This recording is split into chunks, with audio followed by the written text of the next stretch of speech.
Student मैं इसके स्वागत करता हूं आपका मैथ्स के इस ऑब्जेक्टिव सीरीज में। जैसा कि स्टूडेंट आपका 10th का एग्ज़ाम जो है बहुत नज़दीक आ गया है, जो कि 17 फरवरी से है और वो इस एग्ज़ाम में फर्स्ट डे आपका मैथ का ही एग्ज़ाम है। इसी को देखते हुए हमने एक ऑब्जेक्टिव सीरीज चलाया है जो कि चैप्टर वाइज भी चल रहा है। यदि आप चैप्टर वाइज वीडियो नहीं देखें तो उसे आप अवश्य देख लीजिएगा। और हम 100 क्वेश्चन का 100 मोस्ट इम्पोर्टेंट क्वेश्चन का भी जो है आपके सामने ये सीरीज चला है, जिसमें 25-25 प्रश्न करके आपको रोज़ दे रहे हैं। कल आपका 25 क्वेश्चन बताया गया था। यदि आप वो वीडियो नहीं देखे हैं तो आप ज़रूर वो वीडियो देख लीजिएगा और यदि आपके लिए बहुत ही लाभदायक होगा। और इसे लाइक करना और शेयर करना नहीं भूलिएगा। अपने दोस्तों के बीच भी ज़रूर शेयर कर दीजिएगा। यदि आप अभी तक चैनल को सब्सक्राइब नहीं किए हैं तो आप सब्सक्राइब ज़रूर कर लीजिए, ताकि आपको और बेल आइकन को भी दबा लीजिएगा, ताकि जो भी वीडियो आपको डाला जाएगा उस समय आपको नोटिफिकेशन मिल जाएगा। तो चलिए आज शुरू करते हैं आज का पहला क्वेश्चन से। कल आपको 25 तक बता दिया गया था इस सीरीज में। आज है क्वेश्चन नंबर 26। कहा जाता है कि समीकरण 3x² - 18x + 6 = 0 के मूलों का योग क्या होगा। कल भी हम बताए थे कि जब भी आपको मूलों का योग या गुणनफल पूछा जाएगा तो हमें मूल निकालनी नहीं है, हमें फार्मूला लगानी है। शून्यकों का योग अल्फ़ा + बीटा द्विघात बहुपद के लिए हमने आपको फार्मूला बताया है -b/a। तो इस तरह से -b और x² का गुणांक a कहलाता है, x का गुणांक b कहलाएगा और अचर पद आपका c कहलाएगा। तो -b/a तो माइनस और b के स्थान पर क्या है, x का गुणांक जो होगा वही b कहलाएगा। -18 है, -18 बटा में a है और a क्या है, तो x² का गुणांक कितना है, 3 है। ये आपका हो जाएगा माइनस माइनस प्लस 18 हो जाएगा बाई 3 और ये 3 से 18 6 जा में कट जाएगा तो आपका आंसर हो जाएगा 6। तो 26 का ऑप्शन नंबर डी का 6 आंसर हो जाएगा। यदि यही गुणनफल पूछा जाता अल्फ़ा इंटू बीटा तो आपका हो जाता c/a हो जाता और उसी हिसाब से आंसर आ जाता। चलते हैं अगले प्रश्न की ओर। प्रश्न संख्या 27। प्रश्न संख्या 27 में देखते हैं। तो प्रश्न संख्या 27 में कहा जा रहा है कि द्विघात समीकरण ax² + bx + c के मूल एक दूसरे के व्युत्क्रम होंगे, तब इसमें से कौन सा कथन जो है सत्य है। तो मूल क्या हो जाएंगे, व्युत्क्रम हो जाएंगे। व्युत्क्रम का मतलब होता है कि यदि आप एगो मूल x है तो अगला मूल 1/x होना चाहिए। यदि एक मूल x है तो अगला मूल क्या होना चाहिए, 1/x। इस हिसाब से दो मूल आपका हो जाएगा, एगो x तो एगो 1/x। अब मूलों का गुणनफल हम जानते हैं कितना होता है, तो मूलों का यदि हम गुणनफल कर देते हैं अल्फ़ा इंटू बीटा बराबर होता है c/a। पिछले क्वेश्चन में भी हम फॉर्मूला लिख दिए थे लास्ट में। तो ये मूलों का हम गुणनफल कर दिए। वो मूलों यदि x है तो दूसरे का 1/x x मान लिए और व्युत्क्रम कहा जा रहा है इसलिए वो 1/x हो जाएगा और इसका गुणनफल हो गया c/a। अब ये x से x क्या हो जाएगा, कट जाएगा। तो 1 बराबर क्या हो जाएगा, c/a और इस तरह से a बराबर क्या हो जाएगा आपका c। तो a बराबर c आपका ऑप्शन नंबर बी जो है ये आंसर हो जाएगा। तो आप समझ गए होंगे, जब भी आपको व्युत्क्रम कहे तो उसका गुणनफल 1 होगा। अगर व्युत्क्रम होगा तो मूलों का जो गुणनफल होगा वह क्या हो जाएगा, 1 हो जाएगा। चलते हैं अगले प्रश्न की ओर। प्रश्न संख्या 28। प्रश्न संख्या 28 में कहा जा रहा है कि समांतर श्रेणी 1/2 1 3/2 2 का 15वां पद क्या है। तो इसमें 15वां पद आपको निकालना है। तो सबसे पहले पहला पद a जो है वह कितना है, 1/2 है। उसके बाद हम सारवंतर निकाल लेंगे d, जिसका फार्मूला है a2 - a1 तो a2 कितना है, 1। a2 मतलब होता है दूसरा पद क्या है, 1 माइनस a1 कितना है, 1/2। इसका एलसीएम लेकर के घटा दीजिएगा, एलसीएम 2 हो जाएगा, 2 - 1 हो जाएगा। इस तरह से ये 1/2 हो जाएगा। तो ये आपका आ गया 1/2। अब निकालना है आपको 15वां पद, मतलब a15। तो a15 बराबर हो जाएगा a + 14d। अब डायरेक्ट फॉर्मूला लगा लीजिएगा, जयमा पद पूछा जाएगा उसे 1 कम d कर दीजिएगा, आंसर आ जाएगा। a का वैल्यू कितना है, a का वैल्यू है 1/2 + 14 गुने d कितना आया है, 1/2 आया है। d यहाँ आप देख सकते हैं 1/2 आया है, तो ये हो जाएगा 1/2 और 2 से ये 7 जा में कट जाएगा तो हो जाएगा 1/2 + 7। 1/2 + 7 को यदि जोड़ते हैं तो ये कितना हो जाएगा 7 दूना 14 और 1 15, 15/2। तो इस तरह से 15/2 ऑप्शन नंबर बी में है। तो ये बी आपका आंसर हो जाएगा। 28 का ऑप्शन नंबर बी आंसर हो जाएगा। तो सब समझ गए होंगे। अब चलते हैं अगले प्रश्न की ओर। प्रश्न संख्या 29। प्रश्न संख्या 29 में कहा जा रहा है कि निम्नलिखित में से कौन सा समांतर श्रेणी में नहीं है। तो समांतर श्रेणी में वही होता है जिनके लगातार दो पदों के बीच का अंतर क्या होता है, समान होता है। तो लगातार दो पदों के बीच का अंतर देखेंगे, यदि समान रहेगा तो वह समांतर श्रेणी में होगा। जैसे ये देखिए 8 और कितना जोड़ने पर 14 पूरेगा, तो 6 जोड़ने पर, फिर 14 में कितना जोड़ने पर 20 पूरेगा, 6, फिर 20 में 6 जोड़ने पर 26। इसका मतलब ये एपी में है। हमसे पूछा जा रहा है कौन नहीं है। तो इसी तरह आगे चेक करते हैं, ऑप्शन नंबर डी चेक यदि करते हैं तो 4 में क्या जोड़ने पर 10 पूरेगा, 6 जोड़ने पर, 10 में क्या जोड़ने पर 15 पूरेगा, 5, 15 में क्या जोड़ने पर 20 होगा, 5। तो यहाँ देख लीजिए कि आप ये दो लगातार तो बराबर है लेकिन ये बराबर नहीं है। तो लगातार पदों के बीच का अंतर समान नहीं है, इसलिए एपी में नहीं है। और हमसे यही पूछा जाता है कौन एपी में नहीं है। तो इस तरह से हम ये हार्ड ऑब्जेक्टिव जो ऑप्शन है उसको बिना चेक किए हुए जान गए। तो इस तरह से आप जो ऑप्शन कोई भी ऑप्शन चेक कर सकते हैं, कोई दिक्कत नहीं है। तो ये आपका ऑप्शन नंबर डी जो है ये आंसर हो जाएगा, जो कि एपी में नहीं है। अब चलते हैं अगले प्रश्न की ओर। प्रश्न संख्या 30। प्रश्न संख्या 30 में देखते हैं क्या कहा जा गया है।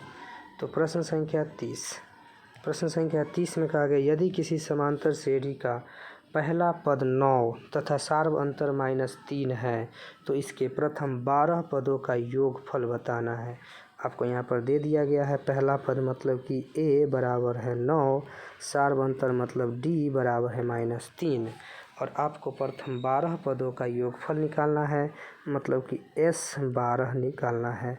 फार्मूला आप जानते होंगे n/2 इंटू क्या होता है फार्मूला योग का, n/2 into 2a plus n-1 into d ये होता है। तो यहाँ पर n/2 मतलब 12/2 हो जाएगा। उसके बाद 2a, तो 2 गुने a का वैल्यू कितना है, a का वैल्यू है 9 प्लस n-1 मतलब 12 - 1 तो कितना हो जाएगा 11, और गुने d का वैल्यू कितना है -3।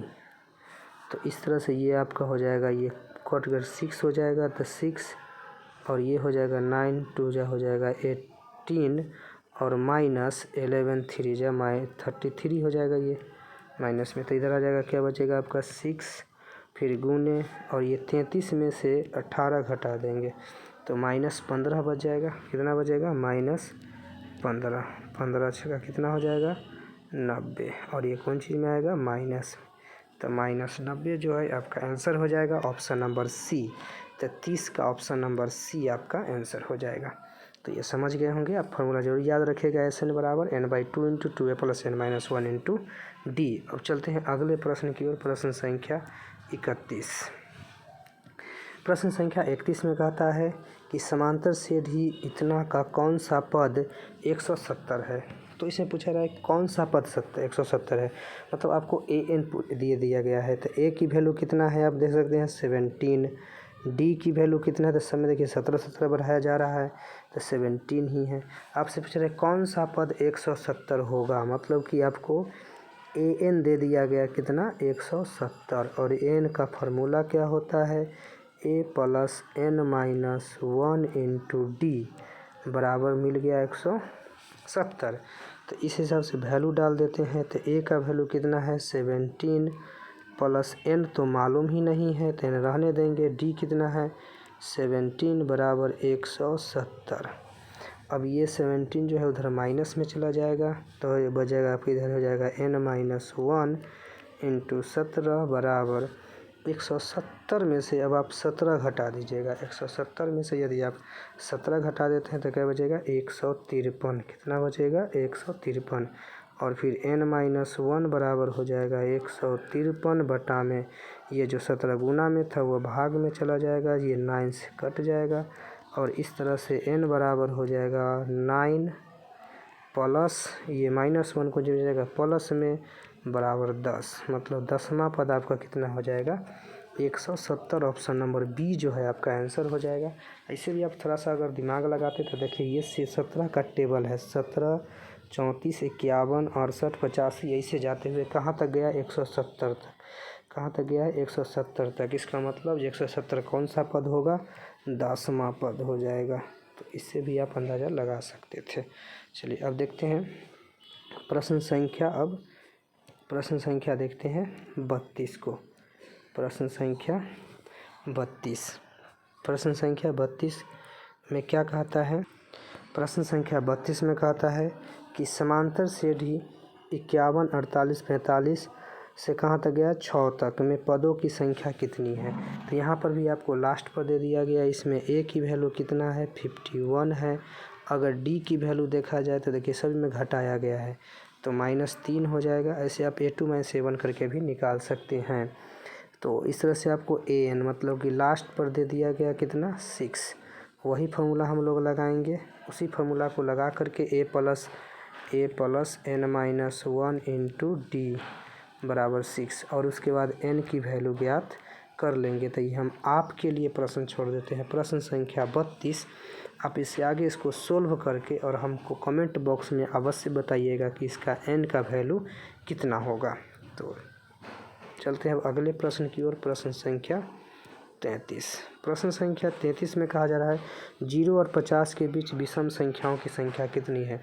जब हम संख्या से संबंधित ऑब्जेक्टिव क्वेश्चन बता रहे थे उसी समय हम बता दिए थे कि 0 और 50 के बीच में विषम संख्याओं की जो संख्या है वह कितनी है 25 है, क्योंकि हम 0 से 49 तक गणना करते हैं। हालांकि तो अगर सम संख्या पूछा जाएगा तो हमको 24 ही लिखना पड़ेगा, क्योंकि 49 तक ही है। 0 से 50 के बीच तो 1 से 49 तक ही लेना पड़ता है। तो अब चलते हैं अगले प्रश्न की ओर। प्रश्न संख्या 34। प्रश्न संख्या 34 कहता है कि समकोण त्रिभुज ABC में कोण B 90 है। तो एक हम लोग समकोण त्रिभुज बना लेते हैं। इसमें कोण B का वैल्यू कितना है 90। तो ये B हो गया, बच गया वो A और ये हो जाएगा C, जिसमें आपको AB दे दिया है √15, ये वैल्यू दे दिया √15। फिर आपको BC दे दिया 1, तो BC हो गया 1 और AC है आपका 4, AC है आपका 4। तो tan A पूछा जा रहा है। क्या पूछा जा रहा है tan A। त्रिकोणमिति का भी आपका स्पेशल चैप्टर वाइज बन चुका है, वहाँ जरूर देख लीजिएगा। तो tan A, अब tan A का फार्मूला क्या होता है लंब बटा में आधार, लंब बटा में आधार। तो A tan A, तो यहाँ से हम देखेंगे तो यहाँ से देखो लंब कौन होगा जो इसके सामने वाला होगा। तो सामने वाला लंब कौन हो जाएगा BC। आधार कौन हो जाएगा ये वाला। तो आपका BC का वैल्यू कितना हो जाएगा 1 और ये आधार की वैल्यू कितना है √15। तो 1/√15 जो है ये आपका tan A का वैल्यू हो जाएगा। तो ऑप्शन नंबर C जो है ये आपका आंसर हो जाएगा 34 का। चलते हैं अगले प्रश्न की ओर। यदि आपको समझ में आ रही हो तो लाइक अवश्य कर दीजिएगा। अब देखते हैं प्रश्न संख्या 35। इसका ऑप्शन नीचे है तो इसको पहले क्वेश्चन को बना लेते हैं फिर ऑप्शन मिला लिया जाएगा। कहता है यदि कॉसेक थीटा बराबर k है तो कॉस थीटा बराबर क्या होगा। कॉसेक थीटा आपको k दिया गया है। आप जानते हैं कि कॉसेक थीटा बराबर k है और कॉसेक थीटा बराबर होता है 1/sin थीटा। 1 क्या होता है sin थीटा। तो 1/sin थीटा बराबर क्या हो जाएगा k। इस हिसाब से अगर sin थीटा की वैल्यू निकालिएगा तो वह हो जाएगा 1/k, क्योंकि इसको उल्टेंगे तो ये भी उलट जाएगा। तो sin थीटा हो गया k 1/k और आपको निकालना है cos थीटा। तो cos थीटा बराबर आप बोल सकते हैं होगा कि √1 - sin स्क्वायर थीटा। और sin स्क्वायर थीटा की जगह पर हो जाएगा 1/k का स्क्वायर, तो 1/k का स्क्वायर। इसका एलसीएम ले लेंगे तो एलसीएम क्या हो जाएगा k स्क्वायर, ये हो जाएगा k स्क्वायर -1। तो ये ऊपर वाला जो k स्क्वायर -1 है वह रूट में ही रहेगा, लेकिन ये जो नीचे वाला है वह वैल्यू k स्क्वायर रूट से बाहर आकर सोझे क्या हो जाएगा k हो जाएगा। तो √k स्क्वायर -1/k इसका आंसर हो जाएगा। अब देखते हैं ऑप्शन नंबर कौन जो है k स्क्वायर -1/k है। तो √k स्क्वायर -1/k आपका ऑप्शन नंबर बी जो है को दिखाई दे रहा होगा। तो यही आपका आंसर हो गया। तो आप समझ गए होंगे अच्छी तरह से। यदि समझ में आ रहा तो अपने दोस्तों को ज़रूर शेयर कीजिएगा। चैनल को सब्सक्राइब नहीं किए हैं तो सब्सक्राइब ज़रूर कर लीजिएगा और बेल आइकन को भी दबा दीजिएगा। अब चलते हैं अगले प्रश्न की ओर। प्रश्न संख्या 36। प्रश्न संख्या 36 कहता है 1/sec थीटा बराबर क्या होगा।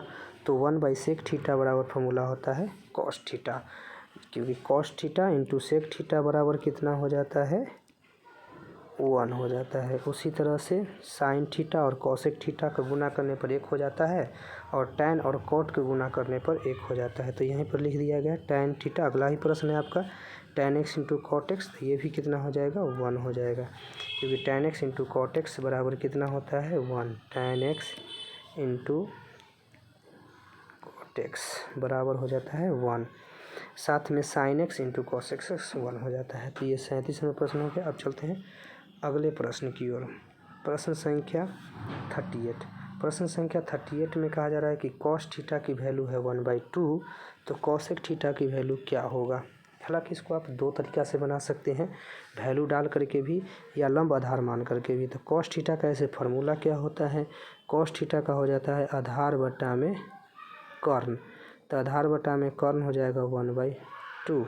अब इसमें के अनुपातिक राशि माना जाता है, लेकिन हम लोग ऑब्जेक्टिव बना रहे हैं, बिना के माने हुए बना देंगे। तो हम निकाल लेते हैं कर्ण, ये कर्ण हो गया, सॉरी लंब निकाल लेंगे। तो लंब बराबर क्या होता है रूट अंडर कर्ण स्क्वायर माइनस आधार स्क्वायर। तो रूट 2 का स्क्वायर कितना हो जाएगा 4 और माइनस 1 का स्क्वायर क्या हो जाएगा 1। तो पी जो है आपका वो हो जाएगा √3। तो अब लंब हो गया ये। अब cosec थीटा का फॉर्मूला आप जानते हैं कि कर्ण बटा में क्या हो जाता है लंब, साइन का उल्टा। तो इसका हो जाएगा क्या, कर्ण कितना है 1 है, कर्ण सॉरी यहाँ देखिए कितना है 2 है, कर्ण कितना है 2 और उसके बाद लंब कितना आ गया √3। तो 2/√3 और 2/√3 आपका ऑप्शन नंबर बी में है। दूसरी बात आप इससे जान सकते हैं कि cos थीटा बराबर 1/2। अब cos कितना का वैल्यू 1/2 होता है, तो cos 60 डिग्री का वैल्यू 1/2 होता है। इसका मतलब थीटा का वैल्यू हो गया 60। अब थीटा की वैल्यू इसमें डाल देंगे इसमें, तो cosec 60 की वैल्यू कितना हो जाएगा, तो 2/√3 ऑप्शन नंबर बी। तभी ना ये क्रिया किए हुए बना सकते हैं। आपको हम दोनों तरीका बता दिए हैं, आप दोनों में से कोई तरीका अपना लीजिएगा। चलते हैं अगले प्रश्न की ओर। प्रश्न संख्या 39। प्रश्न संख्या 39 में कहता है यदि थीटा की वैल्यू 45 डिग्री है, sec theta plus cosec theta कितना होगा। मतलब सेक 45 और कॉसेक 45 का मान कितना होगा। ये वैल्यू आप हमेशा ज़रूर याद रखिएगा। तो सेक 45 का वैल्यू हो जाता है √2 और कॉसेक 45 का भी वैल्यू होता है √2 और दोनों को ऐड कर देंगे तो कै गो √2 हो जाएगा, 2 गो √2 हो जाएगा। इस तरह से ऑप्शन नंबर डी जो है आपका आंसर हो जाएगा 39 का। चलते हैं अगले प्रश्न की ओर। प्रश्न संख्या 40। प्रश्न संख्या 40 में √3a-3 बराबर 0 है। तो इस तरह से √3 tan a बराबर क्या हो जाएगा, तो -3 हो जाएगा, क्या हो जाएगा +3 और उसके बाद tan a बराबर हो जाएगा 3/√3। अभी √3 से 3 को काट दीजिए तो √3 मतलब में कर जाएगा। इसका मतलब कि tan a बराबर हो जाएगा √3 और tan कितना का वैल्यू √3 होता है, तो tan 60 का वैल्यू जो होता है वह √3 होता है। tan 0 का वैल्यू 0 होता है। tan 30 का वैल्यू 1/√3 होता है। tan 45 का वैल्यू 1 होता है। tan 60 का वैल्यू √3 होता है और tan 90 का मान इन्फिनेटिव होता है। अब चलते हैं अगले प्रश्न की ओर। प्रश्न संख्या 41। प्रश्न संख्या 41 में कहा जा रहा है कि सेक 35 बटा में कॉसेक 55। तो सेक 35 बटा में कॉसेक 55 को हम सेक 90 माइनस थीटा बराबर जो होता है कॉसेक थीटा का फार्मूला का उपयोग करेंगे। तो ये सेक किस में कन्वर्ट हो जाएगा कॉसेक में और वो भी बन जाएगा कॉसेक 55 और बटा में भी है कॉसेक 55 और ये पूरे का है होल स्क्वायर। ये कट का हो जाएगा 1 और 1 का स्क्वायर हो जाएगा 1। तो इस तरह से आपका ऑप्शन नंबर सी जो है 41 का सी आंसर हो जाएगा। चलते हैं अगले प्रश्न की ओर। प्रश्न संख्या 42। 42 में कहा जा रहा है कि इनमें से किसका मान सबसे अधिक है।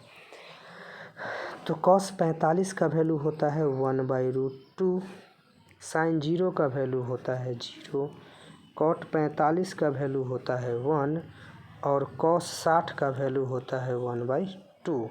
अब बताइए आप इसमें सबसे बड़ा कौन होगा, तो सबसे बड़ा यही हो जाएगा 1, तो cot 45 आपका हो जाएगा आंसर। अगर सबसे छोटा मान पूछता तो ये हो जाता, ठीक ना। तो ऑप्शन नंबर सी आपका आंसर हो गया। अब चलते हैं अगले प्रश्न की ओर। प्रश्न संख्या 43। प्रश्न संख्या 43 में कहा जाए साइन 30। अरे साइन 30 का वैल्यू कितना हो जाएगा, तो साइन 30 का वैल्यू होता है 1/2। साइन 0 का वैल्यू 0 होता है, साइन 30 का वैल्यू 1/2 होता है, साइन 45 का 1/√2 होता है, साइन 60 का √3/2 होता है और साइन 90 का 1 होता है। साइन का वैल्यू जो होता है -1 से 1 के बीच ही होता है, मतलब -1 और 1 के बीच में रहेगा, -1 और 1 भी होता है। कोसेक स्क्वायर थीटा -1 क्या होगा, तो अब जानते हैं कि sine square theta plus cos square theta बराबर होता है 1। अब इस हिसाब से यदि हम इधर साइन स्क्वायर रखेंगे तो उधर चला जाएगा 1 माइनस कॉस स्क्वायर थीटा। लेकिन आपसे पूछा जा रहा है कॉस स्क्वायर थीटा -1, यहाँ क्या है 1 माइनस कॉस स्क्वायर थीटा, तो इसका उल्टा है, इसका मतलब माइनस कॉमन हो जाएगा और इस तरह से जो आंसर में हो जाएगा वो आंसर में माइनस साइन स्क्वायर थीटा हो जाएगा। ऑप्शन नंबर ए आपका आंसर हो जाएगा। तो क्वेश्चन नंबर 44 समझ गए होंगे। चलते हैं अगले प्रश्न की ओर। Question number 45, 1 minus sec square theta.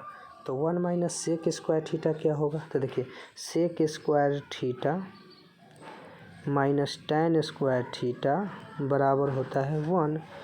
अब इसका मतलब माइनस tan स्क्वायर थीटा को इधर रखेंगे तो उन्हें चल जाएगा 1 माइनस सेक स्क्वायर थीटा, और आपसे 1 माइनस सेक स्क्वायर थीटा यहाँ दिया है, तो 1 माइनस सेक स्क्वायर थीटा क्या हो गया माइनस tan स्क्वायर थीटा, तो minus tan square theta minus tan square theta और गुना में है cot स्क्वायर थीटा, गुना में है cot स्क्वायर थीटा। हम आपको बताए थे कि tan theta into cot theta गुना करने पर 1 होगा, तो स्क्वायर भी इसका क्या हो जाएगा 1 ही होगा। तो इस तरह से tan theta into cot theta ये आपका है माइनस में, तो अगर हम इसको बाहर कर लेते हैं और इसको ऐसे कर देते हैं तो ऐसे से tan theta into cot theta का वैल्यू 1 हो जाएगा और ये 1 माइनस 1 हो जाएगा। तो ऑप्शन नंबर सी जो है आपका आंसर हो जाएगा। अगर ये माइनस के साथ पूरे का होल स्क्वायर रहता तो माइनस क्या बन जाता, फिर प्लस बन जाता, ठीक ना। लेकिन ये माइनस tan स्क्वायर थीटा है, मतलब tan स्क्वायर में ही माइनस लगा हुआ है, इसलिए माइनस में आंसर होगा 45 का। चलते हैं अगले प्रश्न की ओर। प्रश्न संख्या 46। प्रश्न संख्या 46 कहता है साइन अल्फ़ा इंटू कॉट का क्या होगा, तो साइन अल्फ़ा को साइन अल्फ़ा रहने दीजिए, गुने कॉट का फॉर्मूला था कॉस बटा में साइन, कॉस बटा में साइन, साइन से साइन क्या होगा कट जाएगा, तो बच क्या गया कॉस। ये देखिए ऑप्शन नंबर बी ए का आंसर हो जाएगा। तो 46 का ऑप्शन नंबर बी हो जाएगा। अब यहाँ देखिए एक और है क्वेश्चन 47 नंबर। 47 कहता है थीटा बाई 5 बराबर है 12। इसका मतलब थीटा उधर 5 जाकर गुना हो जाएगा तो कितना हो जाएगा 60 डिग्री। अब इसमें वैल्यू डाल देते हैं तो क्या हो जाएगा 3 गुने कॉसेक 60, ठीक ना। क्या हो जाएगा, ये तो कॉसेक स्क्वायर थीटा है तो कॉसेक की जगह पर डाल देंगे 60, तो जो साइन 60 का वैल्यू होता है उसका उल्टा होता है कॉसेक 60, तो ये हो जाएगा 2/√3। कितना हो जाएगा 2/√3 का स्क्वायर है तो स्क्वायर, अब ये हो जाएगा 3 गुने 2 का स्क्वायर 4, √3 का स्क्वायर 3, 3 से 3 कट के बच गया आंसर 4, तो 4 ऑप्शन नंबर सी है। तो इस तरह से इसका आंसर जो है ऑप्शन नंबर सी हो जाएगा 47 का। अब चलते हैं अगले प्रश्न की ओर। प्रश्न संख्या 48। प्रश्न संख्या 48 को देखते हैं। प्रश्न संख्या 48 कहता है sine x minus sine square x बराबर है 1, तो cos square x plus cos के पावर 4x की वैल्यू क्या होगा। यहाँ पर आपको दिया गया है तो साइन एक्स बराबर, अगर हम साइन स्क्वायर एक्स को उधर ले जाते हैं तो 1 माइनस हो जाएगा साइन स्क्वायर एक्स, तो इधर आ जाएगा साइन एक्स बराबर 1 माइनस साइन स्क्वायर एक्स क्या होता है, कॉस स्क्वायर एक्स। अब चूँकि कॉस के पावर 4 लाना है हमको, तो आप दोनों तरफ वर्क कर दीजिए। दोनों तरफ वर्क करने पर, वर्क करिएगा तो ये हो जाएगा आपका साइन जो है हो जाएगा साइन स्क्वायर एक्स बराबर हिलने वाला हो जाएगा कॉस के पावर 4x। अब बताइए साइन स्क्वायर एक्स का फॉर्मूला क्या होता है, 1 माइनस कॉस स्क्वायर एक्स बराबर में है कॉस के पावर 4x। अभी माइनस वाला को अगर आप उधर ले जाते हैं तो cos square x plus cos के पावर 4x बराबर क्या बचेगा, 1। तो इसका वैल्यू कितना हो जाएगा, 1। ऑप्शन नंबर सी आपका आंसर हो जाएगा 48 का। जैसे आपको याद रखिएगा इसको। अब अगर सब्जेक्टिव में ही पूछा जाता है 2 नंबर में तो आप आसानी से इसको बना दीजिएगा। चलते हैं अगले प्रश्न की ओर, संख्या 49। प्रश्न संख्या 49 कहता है निम्नलिखित में कौन सा कॉसेक 60 के बराबर है। ये प्रश्न हम आपके लिए छोड़ते हैं। हमने क्वेश्चन बनाते वक्त बहुत बार कॉसेक 60 के वैल्यू का प्रयोग किया है। तो आप बताइएगा कि कॉसेक 60 का मान जो है इसमें से किसके मान के बराबर होता है, सेक 30 के बराबर होता है या कॉट 30 के बराबर या साइन 60 के बराबर या टेन 60 के बराबर। तो ये आपको बताना है जो किसके बराबर है। आप ज़रूर कमेंट बॉक्स में, इससे पहले भी हम एक प्रश्न छोड़ दिए हैं, आप इसको ज़रूर कमेंट बॉक्स में कमेंट कीजिएगा। अब चलते हैं अगले प्रश्न की ओर, प्रश्न संख्या 50, और ये होगा आपका आज का लास्ट प्रश्न। कहता है cosec theta minus cot theta बराबर है एक्स। तो कॉसेक थीटा क्या होगा। अब एक का फार्मूला जानते हैं कि cosec square theta minus cot square theta बराबर 1। अब ये देखिए A square minus B square के रूप में हो गया, तो हम इसको A plus B into minus B लिखेंगे। तो क्या लिखेंगे, ए प्लस बी मतलब cosec theta plus cot theta.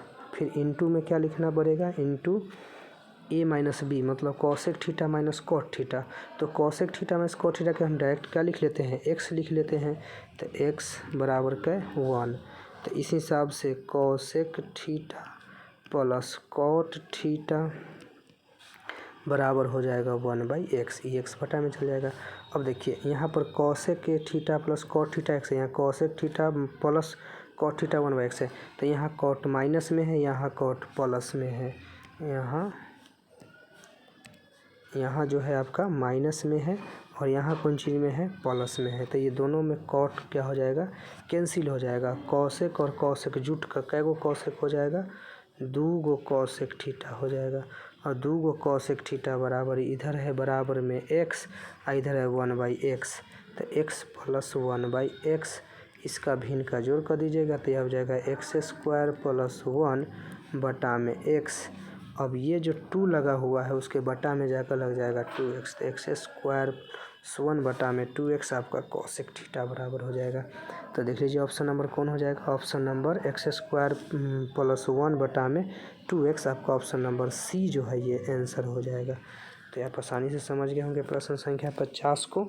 यदि आप समझ गए होंगे तो आप अवश्य लाइक कर दीजिएगा और अपने दोस्तों के बीच जो है इसको शेयर करना नहीं भूलिएगा। और यदि आप चैनल को सब्सक्राइब नहीं किए हैं तो उसे अवश्य सब्सक्राइब कर लीजिए और नोटिफिकेशन बेल आइकन जो होगा उसे आप ज़रूर दबा दीजिएगा ताकि आपको नोटिफिकेशन भी मिलते रहे। तो बहुत बहुत धन्यवाद।